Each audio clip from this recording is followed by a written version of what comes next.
So there's, I guess, this movie trailer about Andrew Tate. I don't really know if they are for sure making a movie on him or not. Um, but he does say some few interesting points. I only watched a little bit of the video. And then he does say stuff that's right, but he says it in maybe a way that's worse than he probably needed to say it for, like, certain whatever reasons he does shit like that. I will say this because I say it on every single podcast. If they lock me up for some insane bullshit, Andrew Tate has been arrested. I didn't do it. The Matrix has attacked me. I remember when I saw that clip online the first time. It was hilarious. Because I'm too influential. For the people watching at home, they just need to sit and understand that the system does not make rules for the good of you. It makes rules for the good of the people who make the rules. And a lot of the life paths laid out to the average man at home today is not for their own good. It's only going to lead them to depression and misery. And truth is a good thing. Without truth, we're going to end up in absolute tyranny and slavery, and we're already on our way there. I think there's a whole swath of the population, especially young men, that feel disenfranchised. I haven't put a magic spell on the world. The fact that people like what I say means that they agree with me deep inside. They may be afraid to say it themselves. But I am seen as a bastion of free speech and a bastion for masculinity as a whole, because a lot of men are largely forgotten about. There's no evidence in my files that I've done nothing wrong. Everybody knows I'm... See, that's another thing. Anything I've actually heard about this, they're like, they say he had somebody in his house, but then they say anybody that they interviewed for that also said no, it was all fine or whatever. It's really blurry on, like, what's actually really going on. This is a huge injustice the way we see it. They should not be detained at this point. There are not even charges filed against them. People are trying to set him up to look like he's something that he's not. I mean the best for people. I want everyone to be successful. I want the world to be a better place. And I think the world's a better place based on the back of strong men who stand up for what they believe in. I think that's how the world's always been a better place. The Matrix programming says the opposite. They're telling us that to be a better place, all the men need to be weaklings and compassionate without any morals or without any hard lines or beliefs. And they must talk in a very, very soft way. And they need to be very, very compassionate and very, very tolerant and all these things. But if you look at history, the only times things were peaceful and nice is when strong men stood up with their swords. You said, no, this is mine and this works this way. No one's gonna come. I mean, we don't live in the caveman times anymore, but I get what he's saying. Like, that's what we need more of. That's what's missing from the world. Masculine men have a duty to provide and protect those they care about. We have a duty to do things we don't feel like doing because we know we're supposed to do them. And it's your duty as a man to stand up and say, I want to be as important and strong and good-hearted. And like, all that's right and correct, but I need to work hard to achieve probably don't need the sword and shield. If you cannot control your own mind, then you are just a feather in the wind of life. Because your own mind is the only thing you can control. You can't control the weather. You can't control other people. You can't even control whether your heart stops beating. You might have a heart attack tomorrow. Damn. You can't control anything besides what you think. There's no such thing as too much masculinity if it's genuinely masculine. Genuine masculinity is not out here to hurt people. It's absolutely the opposite. It's out here to protect. And when bad things happen, they call traditionally masculine men. If you need a firefighter, you need a masculine man. When you call the police because of the problem you have, you want masculine men. And as soon as a woman or a man is in trouble, when you look for backup, you look for masculine men. And masculine men have a duty to provide and protect those they care about. We have a duty to do things we don't feel like doing because we know we're supposed to do them. And that's why we stayed in the Titanic and died. And the dangerous thing about overly emotional men is that they're dangerous. They're genuinely dangerous. This is what's crazy. All these people who talk about toxic masculinity and how bad it is for men. Real quick, has anybody seen that thing where they did about the Titanic, saying like how it wasn't actually the Titanic that sunk? I just want to know if anybody else has actually heard about that or anything of that. It's kind of like a crazy rabbit hole to go down. Maybe another time for another video. Or another video for another time. Because it is his duty to do them. He charges into the burning building because it is his duty. Not because he feels like it, because it is his duty. We're now teaching the new generation of men that they don't have duty and they can just act on their feelings and act how they feel and they don't have to act as a man should. Do you know what happens when you get men who just act how they feel?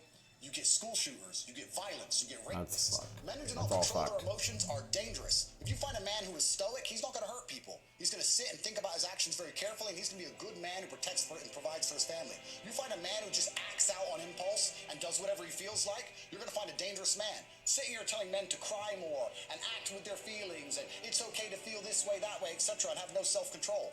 That is why we have the problems we have in the world. Absolutely not only wrong. So when they talk about toxic... So, I mean, if you're gonna cry, you might need to just let it out sometimes. But saying, there was something that he just said a split second ago that just skipped my mind, but It's okay to feel this way, that way, etc., and have no self-control. okay. That is... So that's what it was.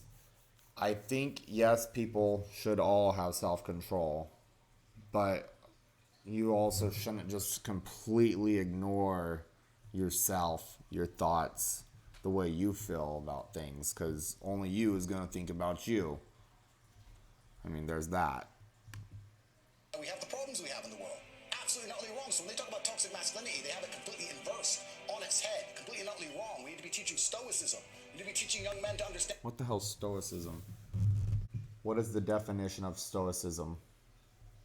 Stoicism means the endurance of pain or hardship without the display of feelings and without complaint. Do you want to hear the remaining one? Huh, interesting. I always like to look up words when I don't know them. The world is very, very difficult. It's hard to be a man. You're going to feel bad sometimes. You just suck it up and perform anyway. Not just sit there and cry your eyes out or blame other people. We live in a comfortable world now where people think, it doesn't matter, it doesn't matter. But you know Right. what? To some degree, it does matter. It It all does matter. And I'm matters. going to tell you who it matters to. It matters to your soul and it matters to God. I Shit. stand in the mirror with a pure heart. I know I am the best version of me that could possibly ever exist. I know that God is proud of me. There's nothing that God hates more than sloth and laziness. I think everybody should honestly, like, think about something like that at some point in time. Be like, is this the best that I could be, or could I be doing something better for myself, my life, etc.? I just think that's a super positive and healthy way to think. So that's definitely a plus there, and I do agree 100% there. If God were to create a man, and that man were to sit around and do fuck all, God will frown upon you. It's why you're never lucky. If you're listening to this and you think I'm never lucky, I'll tell you why, because God dislikes you, because you're... So, see, he's saying something that'll get you mad, that'll get you all amped up, you know, and that kind of sometimes either will trigger people that are either going to get upset about it because maybe they feel like violated, like, oh, that was a personal attack, you know, because that's exactly how they are, or whatever the fuck. But also he's saying, like, it's not that I don't really feel like God hates you because you're not, like, exactly like this. But, for example, it's just like you're never lucky, but maybe it's just not luck. Maybe it's you never did, so it never happened. You know what I mean? It's just kind of, but the way he's saying it, it's supposed to get under your skin. It's supposed to amp you up. That's who he is. fucking lazy. Start to work. Start to show God the beauty of his own creations. You'd be amazed how lucky you'll become. God is unhappy with these people. And inside their hearts, they're unhappy. We talk about depression, anxiety. That comes from self-loathing. You loathe your own weakness. You loathe your own laziness. This is what all of these things are. I don't feel depression. How can I feel depression when I'm the most powerful version of me that I could ever fucking be? How can I feel depression when I can squeeze my own hand hard enough to break my own bones? How can I feel depression when I've smashed and destroyed 68 people's faces in front of me? Men who thought He they goes could like, guess how who could I they feel are sad online? when How I've can I feel destroyed depressed? It's everything? impossible. Do you understand? I'm raging. Do you understand? God damn it. Hey, Andrew Tate's one of the most wonderful human beings I've ever met in my life. I hate everything that's going on. Like, love him with all my heart. Yeah. Like, I'll die on that mountain with you, bro. Yeah. Let's get on that hill. Where's the sword? Why is the enemy of the state, so to speak? I don't think he's the most wonderful human being, but I think he's super smart, and And that's a threat. I think he does I feel like have men some nowadays good need influential Andrew Tate. potential and He's stuff a guy like who's that. motivating men to be There's men. definitely stuff that If he you cannot says control that's your own mind, then you go through life with edgy or zero like, holy shit, control. like almost Zero crossing the line there, influence. You but can't control anything. You're just a feather in the wind, waiting for life to blow you from happy place to sad place to happy place to sad place. Shit. Completely hoping on the gods to be fortunate to you, because if any genuine discomfort comes your way, you're fucked. Because everybody's fucking distracted. They're getting distracted by this, distracted by that, watching fucking Netflix, jerking off to porn. Jackasses. It's so easy to win if you can control your own mind. But it seems that nobody fucking can. And that's how the people who run the world keep the world running. Because they have all the slaves exactly where they need them to be. Permanently distracted and semi-depressed. Working their asses off in jobs which will never satisfy them and never pay enough money. That's the Matrix. Hey, Andrew, how do I get, like, a six-pack quick? What's the fastest way to get a six-pack? Why does it have to be quick? Why does it have to be easy? Why do you think life is all quick and easy? Why can't it be hard and difficult? Why can't you suffer? Because suffering is what gives it value. If everyone had a six-pack and it was quick and easy, then it wouldn't be valuable, would it? If everyone walked around with a six-pack and they got it easily, then no one would give a shit. The whole point is that it's difficult to get. Value is linked to difficulty. If you want something that's valuable, you need something. You don't even think of it that way until it's like laid out. It quick and easily shows that your whole mental model is fucked. You shouldn't be thinking about quick and easy. You should be thinking about hard, suffering, pain, going through it. That's what you should be thinking about. This is going to be hard, but I'm going to do it anyway. Because when it is done, then everyone's going to know that I went through something difficult.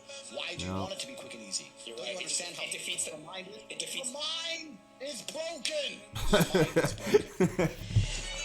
I say that life as a man is exceptionally difficult. I say the most beautiful and the most terrifying thing about being a man is you're born without value. Society doesn't care about you. You're only going to be cared about based on how useful you are. You have the chance to build yourself up and become a superhero if you're prepared to do the hard work and be indefatigable enough to never quit. But if you're going to stand around and wait for a handout, nobody's going to ever respect you. I think that the world's never going to think you're important unless you make yourself important. I think you get to decide what character you want to be in this movie, which is your life. You can decide if you want to be a comedian or a musician or a fighter. You get to decide what you want to be. That's honestly hell of inspiring stuff to just say, you know? So, like, right there, proves my point. Like, again. Have potential. The ones who stand up and go, I am wasting my potential. I could be anything, and I am not that yet. They have a chance. Everyone should say that to themselves. This stream actually, like, I'm pretty sure changed, like, lives. I swear to God. Like, you changed lives just now. I hope so. Free Top G. Damn. Regardless of what people think of Andrew Tate, though, I'm really not too for sure about the whole him locked up in jail thing. Like, I haven't, like, went in and spread open the cheeks to dive in and see what the fuck's all that all about, and every little detail. I just kind of heard briefly this and that, whatnot. I know that was different from my normal content. Normally, I don't react to anything Andrew Tate at all, like ever. But I saw a movie trailer about him, and I was like, well, that's interesting. And when I saw how it was kind of going, I figured, you know what, might as well make a reaction video to this. There's obviously always a lot of opinions and topics surrounding Andrew Tate and whatnot, and I might not agree with everything he says, but, I mean, everybody has their own opinions. But that's gonna be it for tonight, guys. See ya. The ones who stand up and go, I am wasting my potential, I could be anything, and I am not that yet. They have a chance.